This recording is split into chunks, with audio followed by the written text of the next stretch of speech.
So let's just look at what's happened in my state of California. You have many, many districts, many documented cases of a school that has actively encouraged a child to identify with a new gender.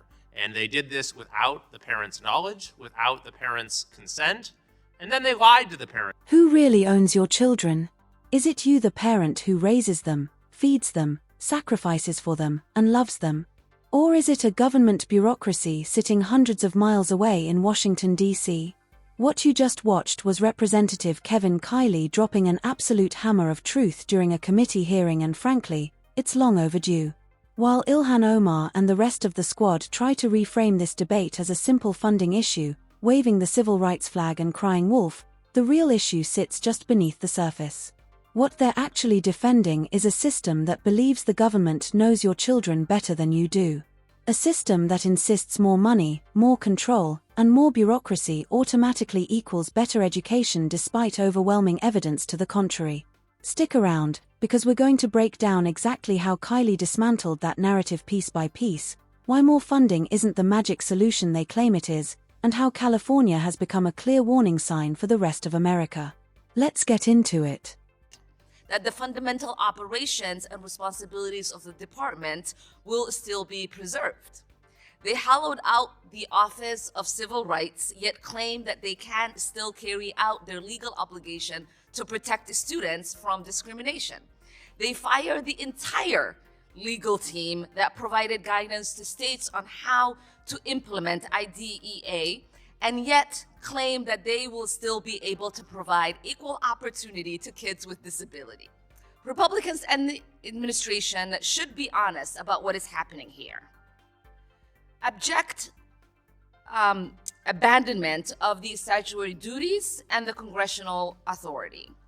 This resolution of inquiry is simply asking the administration to explain how they will faithfully carry out the laws that are mandated by Congress. I believe that to claim our education system will be improved or even preserved after the actions of this administration is delusional at best and lying to the American people at worst. I recognize the gentleman from California, Representative Kiley. So let's just look at what's happened in my state of California. You have many, many districts, many documented cases of a school that has actively encouraged a child to identify with a new gender.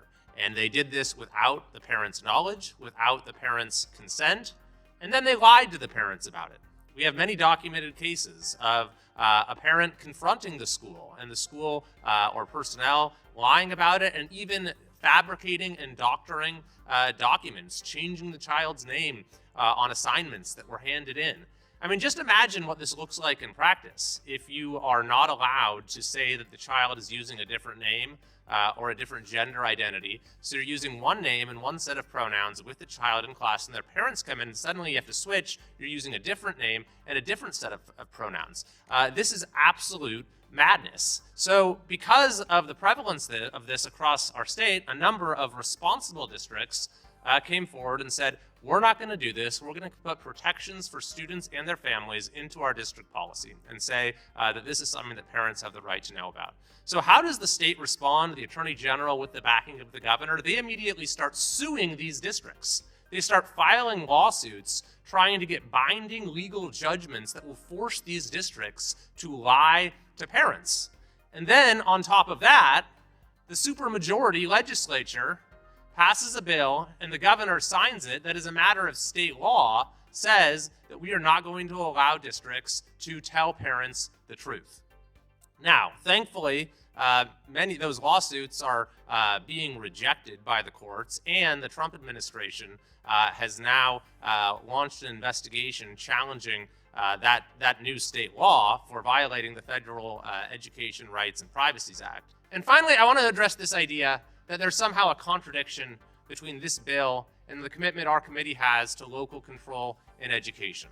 That is absolutely not the case. We support local control in education because we believe that curriculum and school offerings and the different options available to parents should reflect the values of the community, that there should be direct input from the community and local elected officials, and a whole host of other reasons, such as allowing for innovation and the fact that the schools generally are not run best from Washington, D.C. But that doesn't mean that we can't have civil rights laws. We have civil rights laws in this country that provide a basic level of protection for the dignity of each person, and there are particular civil rights laws that are attendant to an educational context, including protections against discrimination on the basis of sex, and including FERPA, the Federal Educational Rights and Privacy Act. So we will continue to actively promote local control in education. I think we're going to see enormous progress in that respect from this committee, from the new administration, and it will have great benefits across the country.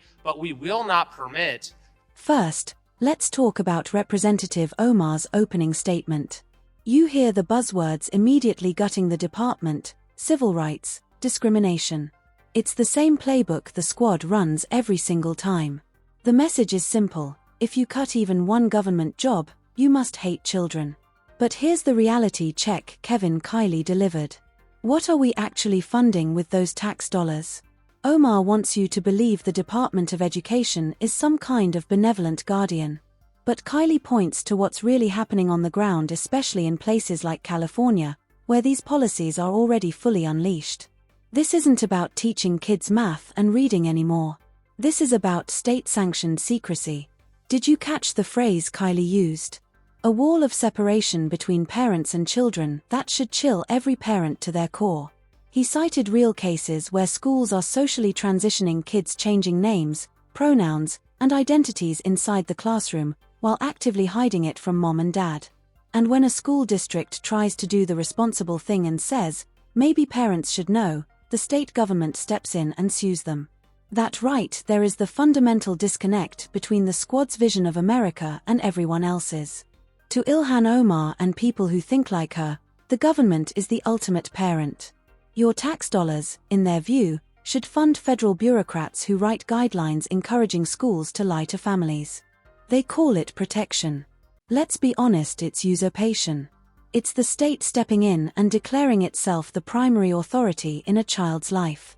Omar talks endlessly about the Office for Civil Rights protecting students. But where are the civil rights of parents?